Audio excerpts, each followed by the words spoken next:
கரூர் மாவட்டம் குளித்தலை அருகே உள்ள தேசிய மங்கலம் அரசு உயர்நிலைப்பள்ளி செயல்பட்டு வருகிறது. இந்த பள்ளியில் சுமார் 6ஆம் வகுப்பு முதல் 10ஆம் வகுப்பு வரை 100க்கும் மேற்பட்ட மாணவ மாணவிகள் இங்கு பயின்று வருகிறார்கள்.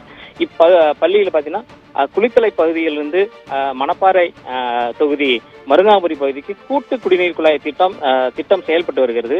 திடீர்னு இன்று மதியம் பார்த்தீங்கன்னா திடீர்னு அந்த கூட்டு குடிநீர் திட்ட குழாய் உடைப்பு ஏற்பட்டதால் அது பள்ளி வளாகம் அருகே தான் சென்று கொண்டிருக்கிறது. இதனால் பள்ளி உடைப்பு ஏற்பட்டதால் திடீரென பள்ளி வளாகத்துக்குள் சுமார் கிட்டத்தட்ட ஒரு முழங்கால் அளவுக்கு தண்ணீர் உள்ளே தேங்கி உள்ளதால் அங்கு உள்ள மாணவ மாணவிகளை பாதுகாப்பாக பத்திரமாக வெளியேற்றப்பட்டு இப்ப எல்லாமே 6ஆம் வகுப்பு 10ஆம் வகுப்பு பயின்று வரும் மாணவர்களால் எந்த பாதிப்பும் இல்லை. ஏன்னா சிறிய மாணவர்கள் இருந்தால் முழங்கால் அளவுக்கு இருக்க தண்ணீர் உள்ளதால் திடீரென மாணவர்கள் விழுவதற்கு வாய்ப்புகள் நிறையாக உள்ளது.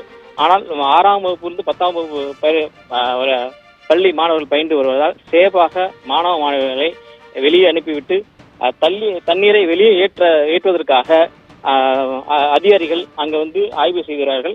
இது பாத்தீங்கன்னா குளித்தலை பகுதியில் தொடர்ந்து இந்த மாதிரி கூட்டி குழாய் உடைஞ்சிட்டே இருக்கு. இது அதிகாரி யாரும் அதிகமா பார்வையிடுறதுல மெத்தனமாகவே செயல்பட்டு வர. இது கிட்டத்தட்ட ஒரு 4-5 முறை கூட்டி குடிநீர் திட்ட குழாய் தொடர்ந்து அந்த பகுதியில் உடைஞ்சிட்டு வந்துட்டே இருக்கிறது. இது குடிநீர் சம்பந்தப்பட்ட அதிகாரி யாரும் அந்த பகுதியில் ஆய்வு பண்றதில்லை. இதனால இப்ப திடீரென உடைப்பு ஏற்பட்டதால் பகுதியில மாவட்ட ஆட்சியர் உங்களை தேடி ஒரு திட்ட முகாம்ல மாவட்ட ஆட்சியர் தங்கவேல் அந்த பகுதியில ஆய்வு செஞ்சுட்டு இருக்காரு. இதை அறிந்த மாவட்ட ஆட்சியர் தங்கவேல் மாவட்ட வருவாய் கண்ணன் அவருக்கு உத்தரவிட்டு அந்த பள்ளியில் கூட கல்வி அலுவலரும் கூட சென்று அங்கு ஆய்வு செய்து வருகிறார்கள்.